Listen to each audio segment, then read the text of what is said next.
A trajetória de Jacó é uma narrativa grandiosa, permeada por fé, conflitos e redenção, que atravessa os séculos e permanece atual. Em um mundo onde muitas vezes a esperteza sobrepuja a integridade, a vida deste patriarca nos confronta com verdades profundas sobre a natureza humana e os insondáveis propósitos divinos. Você já se perguntou de que maneira o Criador se utiliza de homens imperfeitos para cumprir seus planos? Convido-o a acompanhar esta jornada que colocará à prova suas concepções de justiça e misericórdia, enquanto desvendamos a origem surpreendente de um povo escolhido.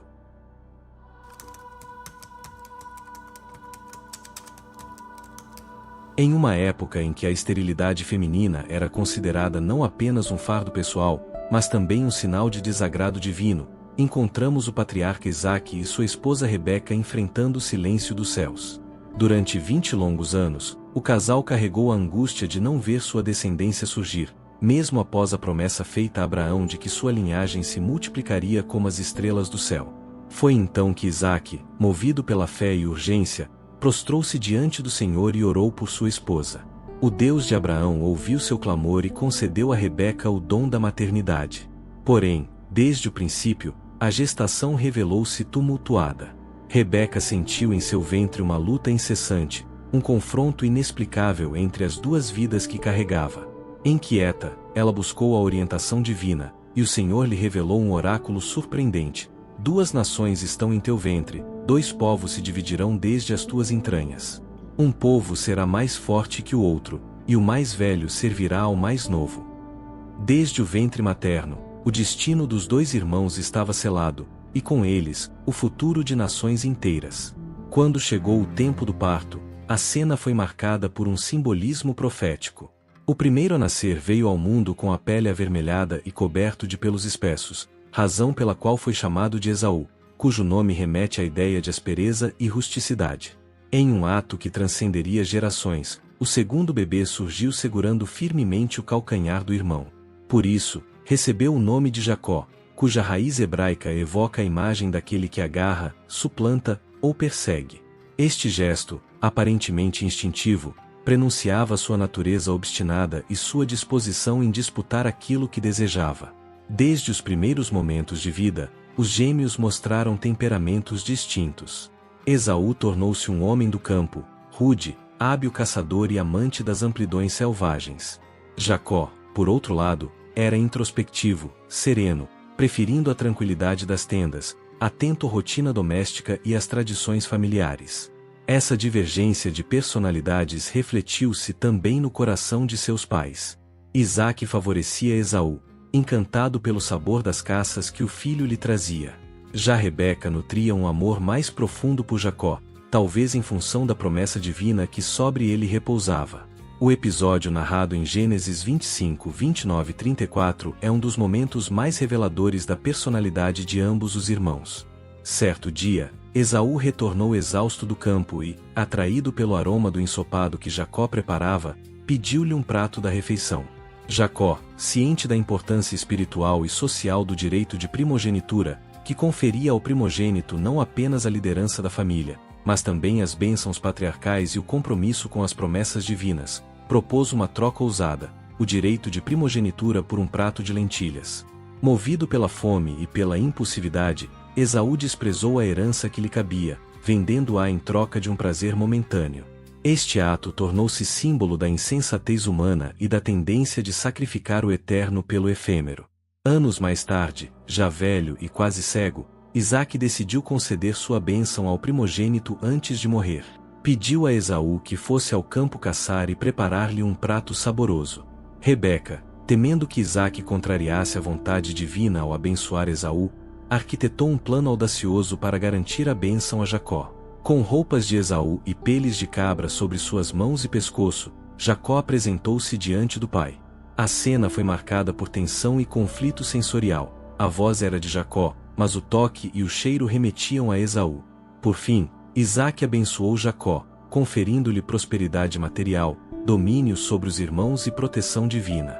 Quando Esaú retornou e soube do ocorrido, explodiu em desespero e clamou por outra bênção. Contudo, Isaque, reconhecendo a irrevogabilidade de suas palavras, só pôde conceder-lhe uma bênção menor, prevendo uma existência de luta, mas com promessa de libertação futura. Dominado pelo rancor, Esaú jurou matar Jacó assim que o período de luto por Isaque se encerrasse. Temendo pela vida do filho, Rebeca advertiu Jacó sobre os planos de Esaú e convenceu Isaque a enviá-lo para Harã, a terra de Labão, irmão de Rebeca.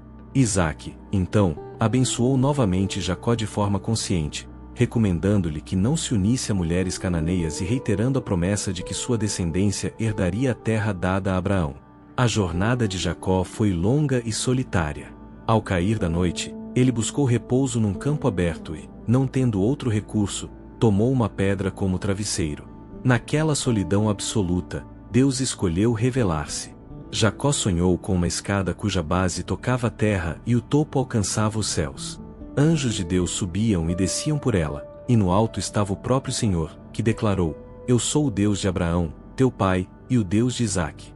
A terra sobre a qual estás deitado eu darei a ti e à tua descendência. Deus renovava ali a promessa patriarcal, assegurando sua presença constante e futura prosperidade. Ao despertar, Jacó, tomado de temor reverente, exclamou: Quão terrível é este lugar! Não é outro senão a casa de Deus, a porta dos céus. Erigiu então a pedra como coluna, derramou óleo sobre ela e chamou aquele lugar de Betel, casa de Deus. Ali, fez voto de fidelidade, comprometendo-se a honrar o Senhor por toda a sua jornada. Ao chegar às terras de Harã, Jacó deparou-se com um poço onde pastores aguardavam para dar água aos rebanhos. Entre eles, chegou Raquel, jovem de beleza singular, conduzindo as ovelhas de seu pai, Labão. Tomado de emoção, Jacó moveu sozinho a pesada pedra que cobria o poço e deu de beber aos animais. Ao revelar sua identidade, foi calorosamente acolhido por Labão, que o recebeu como parente. Encantado por Raquel, Jacó propôs trabalhar 7 anos por sua mão em casamento. O relato bíblico destaca que, pelo amor que nutria, os anos lhe pareceram apenas alguns dias. Contudo, na noite das bodas, Labão, traiçoeiro, conduziu até Jacó a filha mais velha, Lia, sob o véu da escuridão. Ao amanhecer, Jacó percebeu o engano.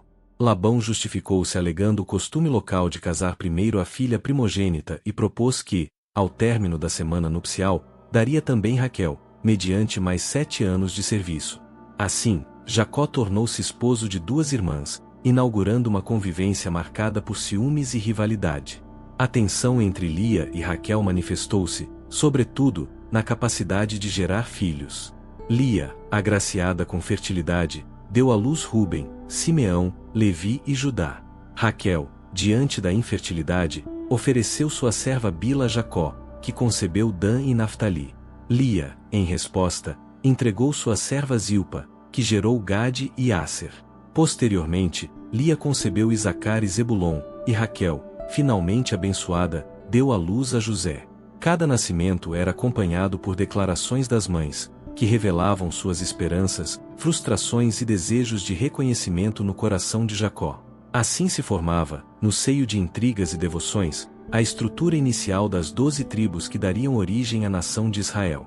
Ao longo dos anos, o trabalho diligente de Jacó sob o comando de Labão contribuiu grandemente para a prosperidade daquele patriarca arameu. Ciente de que sua presença trazia bênçãos à casa de Labão, Jacó manifestou o desejo de retornar à sua terra natal. Contudo, Labão, guiado por interesses pessoais, procurou persuadi-lo a permanecer, propondo que estipulasse seu salário. Jacó, então, sugeriu um acordo engenhoso. Ficaria com todos os animais manchados, salpicados e escuros do rebanho, deixando os demais para Labão.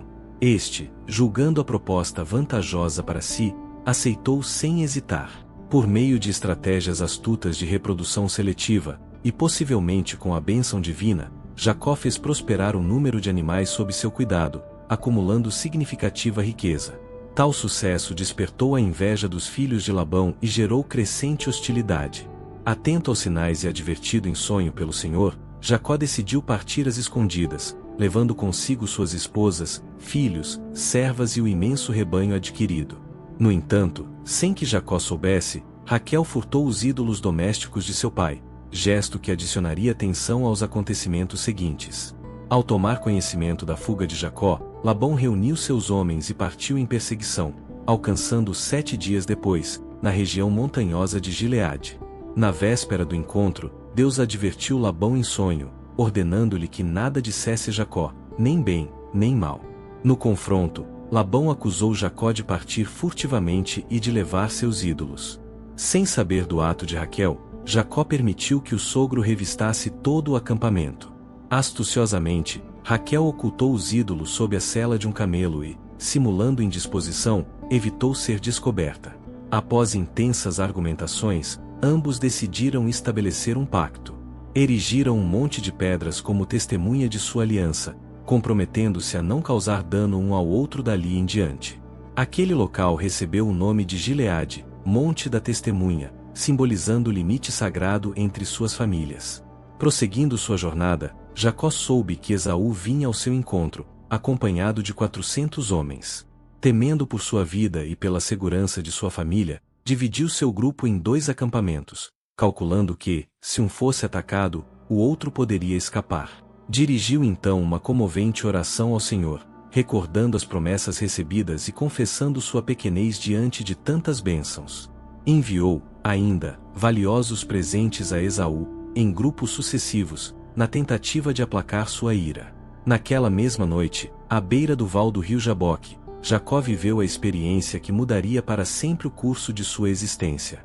Ao cair da noite, Jacó, tomado pela ansiedade do reencontro iminente com seu irmão Esaú, atravessou o val do Jaboque com suas esposas, filhos e todos os bens que possuía. Após conduzi-los à segurança da outra margem, permaneceu sozinho. Na solidão da noite e da angústia, Jacó foi surpreendido por um homem misterioso que o atacou, e com quem lutou intensamente até o romper da aurora. A Escritura é deliberadamente enigmática ao descrever essa figura. Não era um homem comum, mas um mensageiro divino, enviado por Deus para confrontar Jacó no momento mais vulnerável de sua existência. O combate, mais espiritual do que físico, simbolizava a luta interior de Jacó consigo mesmo, contra suas culpas, suas astúcias e os fantasmas de um passado marcado por enganos e usurpações. Em dado momento, o anjo, percebendo que não poderia dominá-lo, tocou a articulação de sua coxa, deslocando-a, mas Jacó, mesmo ferido, recusou-se a desistir. Não te deixarei ir, se não me abençoares, declarou Jacó, numa confissão de dependência e reconhecimento do poder celestial. Foi então que o anjo lhe perguntou o nome. Jacó, respondeu. E o anjo replicou, teu nome não será mais Jacó, mas Israel, porque lutaste com Deus e com os homens, e prevaleceste. Ali, naquele instante, Jacó deixou de ser o suplantador, o astuto, o homem que recorria a ardis para alcançar seus fins. Tornava-se Israel, aquele que luta com Deus, símbolo de transformação espiritual e de um caráter restaurado. Quando a aurora rompeu, Jacó, agora mancando devido ao ferimento, atravessou o val marcado para sempre, não apenas no corpo, mas na alma. Ao levantar os olhos, Jacó viu Esaú aproximar-se com seus 400 homens. Organizou sua família, colocando à frente as servas e seus filhos, depois Lia e seus filhos, e por fim, Raquel e José. Ele mesmo foi adiante, prostrando-se 7 vezes enquanto se aproximava do irmão. Para sua surpresa, Esaú correu ao seu encontro, abraçou-o e ambos choraram. Esse gesto, carregado de emoção, demonstrou que, apesar dos anos de rancor e distância, o tempo e a providência divina haviam trabalhado na disposição de ambos. Jacó insistiu para que Esaú aceitasse seus presentes como sinal de respeito e submissão. Embora relutante, Esaú concordou. As famílias então seguiram rumos diferentes, mas em paz, encerrando um capítulo de rivalidade fraterna que, por décadas, ameaçara suas vidas. Instalado na região de Siquém, Jacó desfrutava de um breve período de tranquilidade, agora reconciliado com Esaú e cercado por seus filhos e esposas. Contudo, essa paz seria violentamente rompida por um ato de desonra. Diná, filha de Lia, ao visitar as jovens daquela terra, foi avistada por Siquém, filho de Amor, o príncipe da cidade. Tomado de desejo, Siquém a violentou, mas apaixonou-se pela jovem e desejou desposá-la. Buscando regularizar a situação, Amor procurou Jacó, propondo alianças e casamentos entre os 2 povos. A notícia do ocorrido, entretanto, inflamou os corações de Simeão e Levi, irmãos de Diná, que consideraram intolerável a afronta à sua família. Enganosamente, sugeriram que todos os homens da cidade se circuncidassem, condição para o casamento. Siquém e Amor, desejosos de estabelecer laços com Jacó, convenceram os habitantes. No terceiro dia, enquanto os homens se recuperavam da circuncisão, Simeão e Levi invadiram a cidade, mataram todos os varões, inclusive Amor e Siquém, resgataram Diná e saquearam a cidade. Tal ato de vingança trouxe consequências severas. Jacó, ao saber do massacre, ficou horrorizado. Temia agora a represália dos povos vizinhos e censurou seus filhos pela imprudência e crueldade. Mais do que a segurança física, a honra e o nome da família estavam manchados. Diante desse cenário, Deus interveio novamente, ordenando a Jacó que subisse a Betel e ali edificasse um altar, retornando ao lugar onde havia recebido sua primeira revelação divina. Obediente, Jacó convocou sua casa a abandonar todos os ídolos estrangeiros, a purificar-se e a trocar de vestes.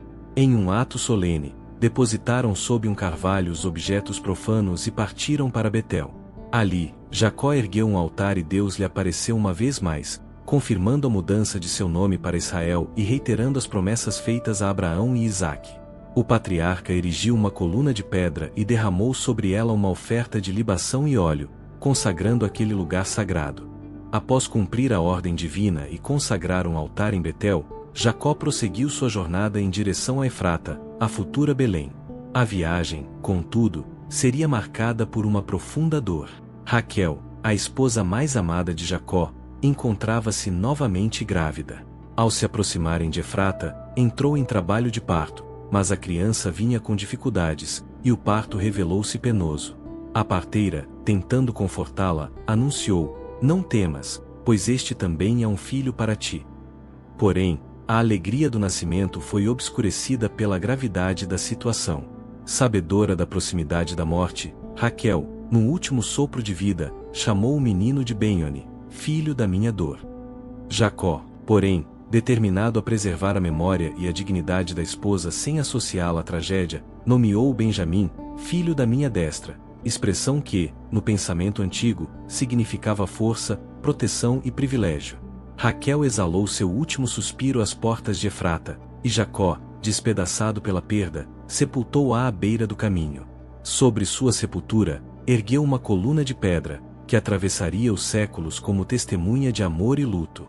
Para Jacó, a morte de Raquel não era apenas a perda da esposa predileta, mas o fim de um capítulo de sua vida. A mulher por quem servirá 14 anos, com quem compartilhar a paixão mais intensa e a esperança de um lar abençoado, deixava a vida no momento em que o filho da promessa nascia. O luto pela morte de Raquel lançou uma sombra sobre a casa de Jacó, mas a vida familiar, marcada por rivalidades e paixões humanas, não cessou seus conflitos. Em meio à dor recente, um novo episódio de desonra abalaria a estrutura familiar. Enquanto residiam na região, Rúben, primogênito de Jacó e Lia, tomou para si Bilha, concubina e serva de Raquel, que havia se tornado uma das esposas de Jacó. Esse ato de afronta e insubordinação não escapou ao conhecimento do patriarca. Embora a narrativa não mencione uma reação imediata, o registro seria lembrado anos mais tarde, quando Jacó, já em leito de morte, proferisse bênçãos e advertências aos filhos. Esse incidente enfraqueceu a posição de Rúben na hierarquia familiar e estabeleceu o tom para as dissensões futuras entre os irmãos. Superadas essas tensões, Jacó decidiu retornar a Hebrom, a terra onde residira Abraão e Isaque. Lá reencontrou seu pai já idoso e, durante um período, permaneceu junto dele. Isaque, aos 180 anos, completou seus dias e foi reunido aos seus antepassados. Em um último ato de respeito e união fraternal, Esaú e Jacó sepultaram o pai juntos na caverna de Macela, sepultura ancestral da família patriarcal. Esse breve instante de reconciliação renovava a memória de Abraão e Sara, Isaque e Rebeca, e de Leia, sepultados ali, aguardando a geração de promessas futuras. Jacó, agora o patriarca absoluto da casa de Israel, consolidava-se como guardião das promessas e da descendência abençoada. Jacó, já assentado como chefe da numerosa e complexa família que dera origem às 12 tribos de Israel, carregava ainda a memória ardente de Raquel, a esposa predileta. E em José, seu primogênito com ela, concentrava-se todo o afeto que outrora nutrira pela mãe. José, jovem virtuoso e de boa aparência, cresceu sob o olhar atento e afetuoso do pai. Para ele, Jacó confeccionou uma túnica talar de várias cores, símbolo visível de distinção e predileção, atitude que inevitavelmente incendiou o ciúme de seus irmãos. A tensão familiar agravou-se quando José, dotado de sonhos proféticos, compartilhou com seus irmãos visões simbólicas de superioridade. Em um dos sonhos, feixes de trigo se curvavam diante do céu. Em outro, o sol, a lua e 11 estrelas se inclinavam perante ele. Essas imagens, claramente interpretadas como referência aos próprios irmãos e pais, aumentaram a hostilidade dos demais. Nem mesmo Jacó, embora guardasse a questão no coração, pôde esconder sua inquietação. O favoritismo exacerbado e os sonhos premonitórios anunciavam o desenrolar de uma trama amarga, cujas consequências mudariam o destino daquela linhagem. O clima de tensão entre José e seus irmãos atingiu seu ápice quando, certo dia, Jacó enviou o jovem para verificar a situação dos rebanhos e dos irmãos que pastoreavam longe de casa. Era uma missão aparentemente simples, mas que se transformaria em tragédia. Ao avistarem José ao longe, os irmãos conspiraram entre si. A animosidade, cultivada em anos de ciúmes e ressentimento, manifestou-se em palavras duras: "Eis que vem o sonhador. Matemo-lo e joguemo-lo numa cisterna, depois diremos que uma fera o devorou." Rúben, primogênito e ainda possuidor de certo senso moral, interveio. Propôs que não o matassem, mas apenas o lançassem vivo em uma cisterna deserta, planejando resgatá-lo mais tarde. Os irmãos consentiram e despiram José de sua túnica colorida, símbolo de sua distinção, e o atiraram no fundo do poço. Enquanto deliberavam sobre o destino de José, aproximou-se uma caravana de mercadores ismaelitas, a caminho do Egito. Judá, percebendo a oportunidade, sugeriu que vendessem José como escravo. Argumentou que seria melhor lucrar com sua vida do que derramar seu sangue.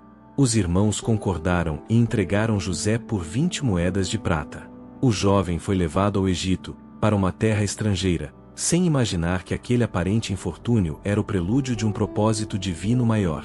Para ocultar o crime, os irmãos imergiram a túnica de José no sangue de um animal e a levaram a Jacó. Ao reconhecer a veste, o patriarca foi tomado de desespero.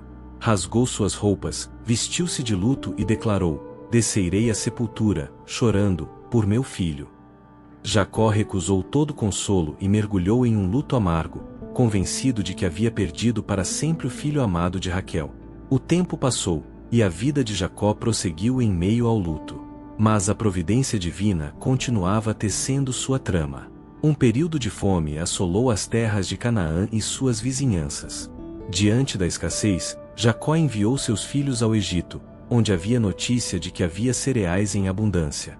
Sem que soubessem, José, vendido como escravo, havia ascendido à posição de governador do Egito, segundo homem após o faraó. Quando os irmãos chegaram, foram levados à presença de José, que os reconheceu imediatamente, embora eles não o identificassem.